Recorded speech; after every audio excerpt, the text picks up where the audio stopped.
On our broadcast tonight, the report on the first two Emilia-Romagna GP practice sessions. Harrison Burton will make his NASCAR Cup debut at Talladega and the 2021 Tasmania Super Sprint. The start time, how to watch, and more.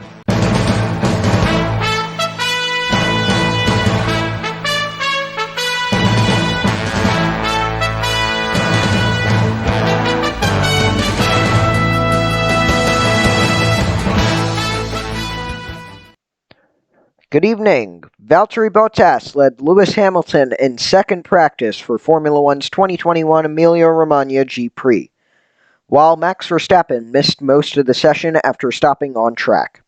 The second one-hour session of Friday at Imola featured a number of unusual developments, as the Mercedes drivers did not find major gains using the soft tires in their mid-session qualifying simulation runs, while Ferrari's Charles Leclerc actually set FP2's best time, but had it deleted for a track limits offense.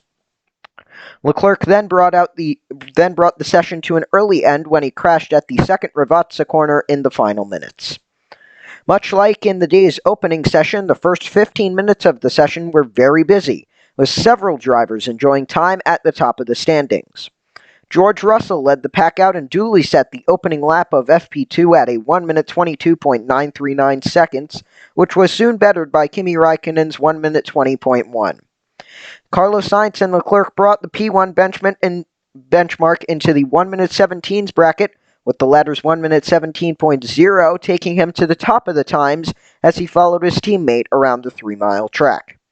Both Ferrari drivers were running the medium tires, the same rubber Hamilton used to go fastest, approaching the end of the opening 10 minutes of FP2 on a 1 minute 16.9. Leclerc was able to get back ahead as his medium tire run continued, but he lost what was then his best time for running way too wide through the Piratella corner at the top of the track's steep hill in the second sector. Just after this, Bottas took first place with a 1 minute 16.4 before Hamilton wrestled it back with a 1 minute 16.2, as the majority of the pack continued to use the medium tires.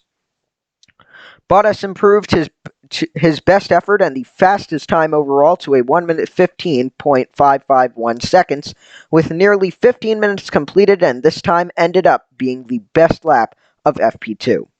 After a short lull in action at this point in proceedings, the two Ferrari cars appeared on the soft tires, which Leclerc used to set a 1 minute 15.3, but he then lost this time as well for the same infraction at Piratella. The Mercedes drivers were also sent out on the softs for a series of qualifying simulation runs, but despite appearing to be pushing hard, neither made the improvements expected with the change to the red-walled rubber. Bottas never bettered his best times on the mediums, and although Hamilton did, he still wound up 0.01 seconds slower than his teammate's best time on the harder tires. Pierre Gasly used the softs to slot in ahead of Sainz and Leclerc, who finished with an official best time of 1 minute 16.371 seconds, a subsequent legal lap following his second time being deleted that was set on the soft tires.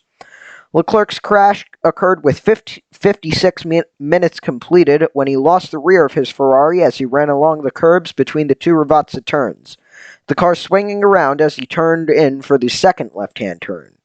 He managed to catch the rear, but the correction caused Leclerc to spear off the track and hit the wall, knocking off the right front wheel. Sergio Perez took 6th for Red Bull, which had a low-key session after Verstappen's early stoppage. Verstappen had looked to be matching Mercedes' early session times on the mediums, but as he exited Ravazza on a lap at the end of the opening 10 minutes, he reported something snapped on the rear, a suspected drive shaft issue, and he pulled over at the end of the pit lane exit. Although Verstappen's car was returned to the Red Bull garage just past the halfway point, he did not return to the session. Yuki Tsunoda finished 7th in the second AlphaTauri car, with Lando Norris, who had a trip through the gravel at Tamburello early in the session, ended up in 8th. Antonio Giovinazzi was 9th for Alfa Romeo, with Lance Stroll rounding out the top 10 for Aston Martin ahead of the Alpine pair Esteban Ocon, straight out behind Russell at the session start following his clash with Perez in FP1 and Fernando Alonso. And Valtteri Bottas topped the opening practice session for Formula One's 2021 Emilia-Romagna Grand Prix which was disrupted by an incident involving Sergio Perez and Esteban Ocon, which we'll get into later in this episode. Lewis Hamilton finished second, with Max Verstappen third for Red Bull, the top three covered by just 0.058 seconds. In bright conditions at Imola, the majority of the pack headed out early in the 1-hour session, with several drivers enjoying time in the top spot during a frantic opening 15 minutes. Ocon set the initial fastest time at 1 minute 26.246 seconds, but the benchmark was quickly lowered as the drivers explored the 3-mile track on the hard tires. Valtteri Bottas' 1 minute 20.345 seconds lap on the hards was the real first flying lap of FP1, but that was soon beaten by Alfa Romeo's Kimi Räikkönen before the Mercedes driver reclaimed the top spot with a 1 minute 19.3. Perez then lowered the first place benchmark to 1 minute 19.2 before Ferrari's Carlos Sainz beat that with a 1 minute 18.7 on the white-walled hard rubber.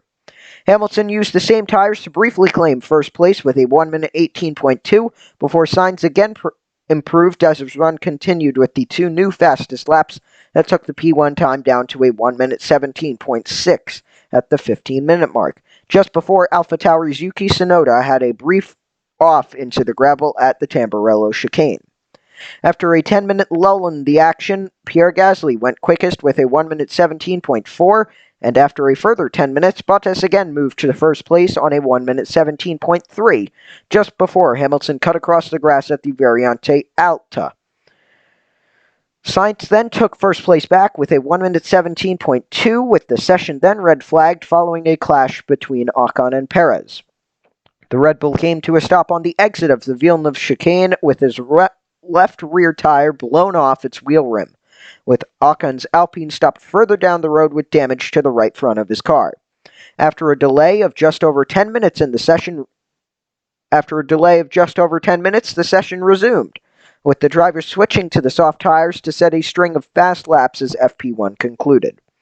Hamilton took under first place with a 1 minute 16.892, with just under 10 minutes of the session remaining, before Verstappen's flying lap on the softs put the Red Bull lead driver into first place with a 1 minute 16.622. It looked as if Verstappen would hold on to top FP1 after he swept practice at the season-opening race last time out in Bahrain, but the Black Arrows drivers went out for a last-gas final run and demoted him to third. Hamilton's late flyer initially put him back into first place before Bottas, who claimed pole for F1's 2020 visit to Imola, pipped him by just 0.041 seconds with a 1 minute 16.564. Charles Leclerc missed much of the running in the session opening half as Ferrari investigated an issue on his car, but he put in a strong lap late on to take fourth and drop Gasly down to fifth. Sainz eventually finished sixth ahead of Fernando Alonso and Lance Stroll, with Nicholas Latifi, who had an off into the gravel after catching a snap of oversteer as he exited the first Ravazza turn following the session's restart, ninth for Williams ahead of McLaren driver Daniel Ricciardo. Perez and Ocon ended up 16th and 17th in the final standings as their clash ended their respective running. The steward summoned both drivers to explain the incident after FP1. A second red flag was brought out after the checkered flag had been waved after Nikita Mazepin spun off exiting the second Ravazza turn, the track's final real corner, and knocked the left front part off his front wing against the wall near the pit lane entry. At the same spot where he had spun during the session's opening laps, the Haas driver dipped his right side wheels over the curb and into the gravel, which pitched him into a spin and sent him into the wall. And Harrison Burton will make his NASCAR Cup Series debut at Talladega Superspeedway, piloting the number 96 Gaunt Brothers Racing Toyota Camry. Dex Imaging will serve as the primary sponsor on the car. Burton, who is 20, currently competes full-time in the NASCAR Xfinity Series with Joe Gibbs Racing. He won 4 races in his rookie NXS campaign last year, placing 8th in the championship standings. He is the son of Jeff Burton, who has 21 victories at the Cup level, and Ward Burton, who is his uncle. The 2021 Supercars season continues this weekend with the Tasmania Super Sprint at Simmons Plains. The compact circuit in Tasmania's north will host the 3 sprint races across the weekend, each set to be run over 44 laps and feature a mandatory stop for tires. The 3 races will be worth 105 points each with the fastest lap bonus, with a total of 3:15 on off as rivals look to eat into Shane Van Gisbergen's healthy 150-point series lead. The bad news is that Simmons Plains is a very happy hunting ground for Van Gisbergen's Triple Eight team, which has won 11 of the last 14 races on the Apple Isle. That makes Van Gisbergen an overwhelming favorite to extend a winning streak that covers 6 races going back to the 2020 Bathurst 1000. Should the Kiwi win Saturday's opener at Simmons, he'll become just the 3rd driver to win 7 races in a row, along with teammates Jamie Whincup and Craig Lowndes. One wild card this weekend is qualifying, with the convoluted split field system to make its first appearance of the season. For Saturday's race, the grid will be determined by a 3-part format. The field split by garage order, effectively 1 car per team, for 2 Q1 sessions.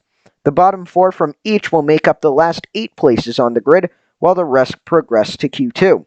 The top 10 from Q2 will progress to Q3 to fight it out for pole. On Sunday, the same grouping will apply to split the field, with the grids for each race determined by a single 8-minute session per group. That opens the door for weather on track or track conditions to play a role should they change between the 2 groups. And let's answer a couple questions for you. When is the Supercars Tasmania Super Sprint? Tasmania Super Sprint will run to a compact 2-day schedule, with the first of 2 half-hour practice sessions kicking off at 9:20 a.m. Australian Eastern Standard Time. I believe that's what it means. It's AEST. If I'm wrong, please correct me in the comments. The 3-part qualifying session will then start at 1:25 p.m. Australian AEST, and the first race at 4:25 p.m. AEST. It's then a rapid-fire format for Sunday, with the 2 back-to-back split qualifying sessions starting at 10:45 a.m. AEST, and then there are then races at 1:35 p.m. AEST and 4:25 p.m. AEST. Another question is, how can I watch the Supercars Tasmania Super Sprint? For the TV channel over in Australia, it is Fox Sports at 5:06. Fox Sports will have live coverage of both days of the Tasmania Super Sprint starting at 9 a.m. AEST on Saturday and 9:45 a.m. AEST on Sunday. And can I stream the Supercars Tasmania Super Sprint? The Supercars Tasmania Super Sprint can be live streamed via subscription streaming service Foxtel Go and Kayo. Viewers outside of Australia and New Zealand can watch via Supercars' own SuperView service. Sunday, May 2nd, will see Indianapolis Motor Speedway Museum opening a new featured exhibit honoring one of the Indianapolis 500's living legends, Rocket Rick Mears, presented by Racemaker Press. This year marks the 30th anniversary of Mears' record-matching 4th Indy 500 win after his Penske Chevrolet engaged in a classic duel with Michael Andretti's Newman Haas Racing entry. Mears, who was born in Wichita, Kansas, has also won the race in 1979, 1984, and 1988, and thereby joined A.J. Foyt and Al Unser in the 4-time Indy Winners Club, but having achieved win number 4 in only his 14th 500 start, compared with Foyt in his 20th and Unser in his 22nd. Mears alone holds the record for most poles in Indy's unique 4-lap qualifying system, having started P1 on 6 occasions. He also started from the front row in the 3x3 grid formation 11 times out of his 15 starts. Mears ended his IndyCar career at the end of his injury-blighted 1992 season with 29 wins and 40 pole positions. This will be IMS Museum's featured exhibit through March 2022, and for visitor information and learn how to support the IMS Museum's programming, collection care, and facility improvements, go to imsmuseum.org. Formula E has unveiled an adapted version of the Formula One Monaco circuit to be used next month as the championship makes its debut on the full layout. Changes to the conventional Grand Prix route are marked by a wider run through the first turn at Saint-Devote after a change to the positioning of the inside curb. This revision, created by Formula E, the FIA, and the Automobile Club de Monaco, means the facelifted layout follows the route used for the inaugural 1929 Grand Prix. The chicane at the exit of the tunnel, set by turns 9 to 11, has also been reprofiled to create a lap that is only 5 meters shorter than the full Formula One track. As a consequence of the pandemic, the Monaco Historic Grand Prix, the E-Prix, and Formula One events will take place within 5 weekends of one another. Previously, the Historic GP and Formula E meetings have alternated on a biannual basis.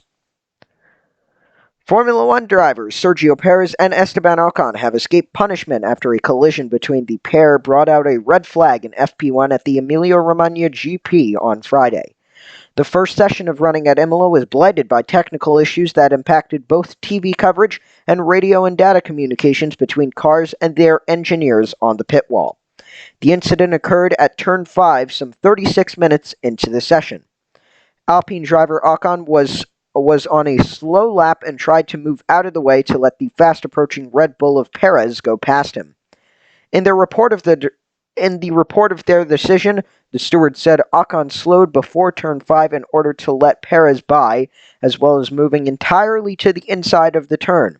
Perez was on a fast lap. The two cars reached the apex at the same time and just barely touched wheels. This means there will be no further action in the incident between Ocon and Perez. The Formula One and MotoGP paddock will come together this Sunday to observe a moment of silence for late team boss and two-time 125cc world champion Fausto Grancini. Veteran MotoGP team boss Grancini sadly died in February following a 2-month battle with COVID-19.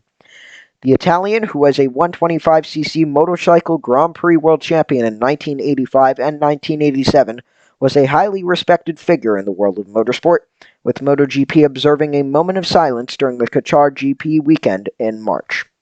Grancini was born in Imola, where the second round of the 2020 F1 season, the Emilia-Romagna GP, is taking place this weekend. As a mark of respect for Grancini, both the F1 paddock in Italy and the MotoGP paddock in Portugal will stand together in a minute of silence. There are no changes to the MotoGP's schedule this weekend because of the royal funeral, though the MotoGP race will take place before Moto2 at 1 p.m. local time on Sunday to avoid a clash with the F1 race.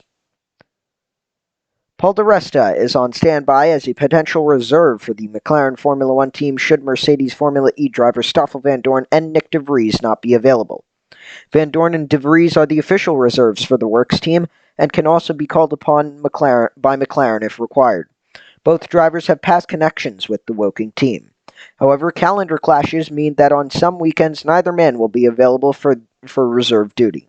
McLaren has thus agreed to a deal with Sky F1 pundit and former Force India driver Paul di Resta, who was also on standby at last year's 70th anniversary GP at Silverstone. The Scot raced for Force India for 4 seasons from 2010 to 2013. His last F1 start was with Williams in Hungary in 2017, when he was a last-minute replacement for Felipe Massa. Aston Martin recently confirmed that it will have access to Nico Hülkenberg, who made 3 appearances for the former Racing Point team last year. McLaren's iconic brand Sentra motorhome will not return to the Formula One paddock in its original form, with the team working on downsizing the structure for later this season. The 3-story brand center had been a centerpiece of the F1 paddock since it first appeared back in 2007. It featured 13.5 meters of a solid glass facade on the front and included kitchens, catering areas, meeting rooms, driver rooms, and office space for marketing and media staff. But as part of F1's move to a more sustainable future, the huge logistics of transporting motorhomes on lorries around Europe has come under the spotlight, with teams evaluating how to reduce traveling costs and the carbon impact of everything they do. McLaren has decided to scale back its famous motorhome. Rather than start from scratch with an all-new structure, the team will refurbish and configure the brand center for its return in a much-reduced size. The new motorhome, which will be renamed, is set to appear for the first time at the Monaco Grand Prix. It will need just 8 trucks to be transported, rather than the 17 that the brand center required. Andreas Seidel, the team principal, said he was not against the idea of teams scaling things back or even just using permanent structures installed at tracks.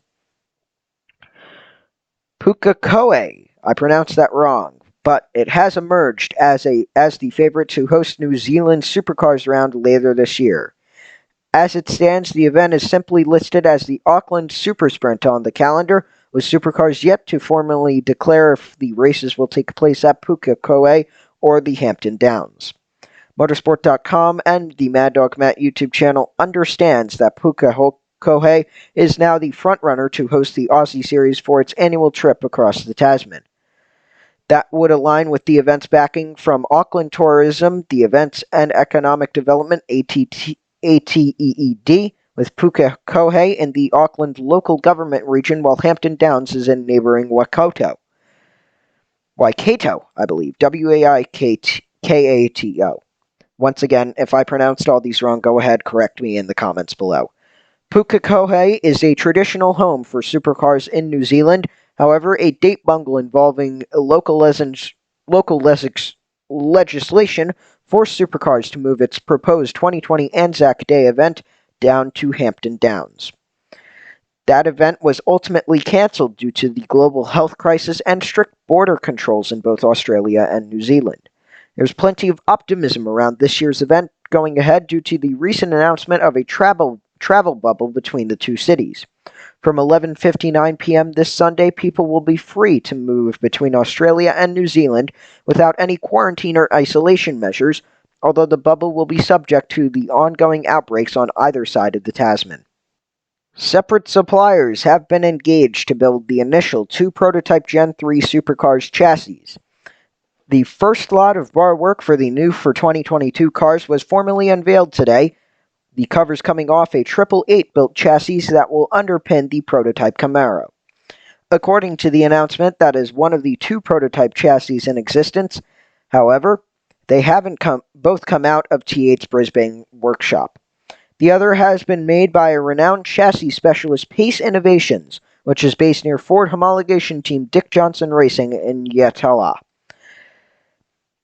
It's likely the Pace chassis, the final design of which varies slightly to the T8 chassis, will be used to build the prototype Gen 3 Ford Mustang for the track testing phase of development. Pace has effectively been the control chassis supplier for supercars throughout the Car of the Future era. It won't contract to design and build the COTF prototypes back in It won the contract to design and build the COTF prototypes back in 2011 and has provided chassis kits to teams since the rules were introduced in 2013. Supercars hopes to start track testing for Gen 3 midway through this year ahead of a category-wide introduction of the regulations in 2022. Supercars has formally unveiled the first of its new for 2022 Gen 3 chassis. This particular chassis was built by GM homologation team 888 Race Engineering and will underpin the prototype supercar spec Chevrolet Camaro. The most significant change compared to the current chassis is removable front and rear sections, which will allow faster repairs on race weekends. There are also safety upgrades, including a more central driving position to move the driver further from the right-hand door and a hatch in the roof to allow better access for medical crews. The chassis is also visibly lower than its predecessor as the category moves away from its sedan roots and properly embraces 2-door muscle cars like the Camaro and the Ford Mustang. And that is MDM Nightly News. That is MDM Racing News tonight. Sorry, it's a week in from the name change, and I still haven't recovered. But that is MDM Racing News tonight for this Friday, April 16th, 2021. I am Matthew Merlino. Have a great weekend. I'll see you back here on Monday, and if you want more live reactions and maybe a little gaming, go check out my Twitch channel. For now, though, Matthew Merlino, Mad Dog Matt YouTube channel in Montvale. Good night.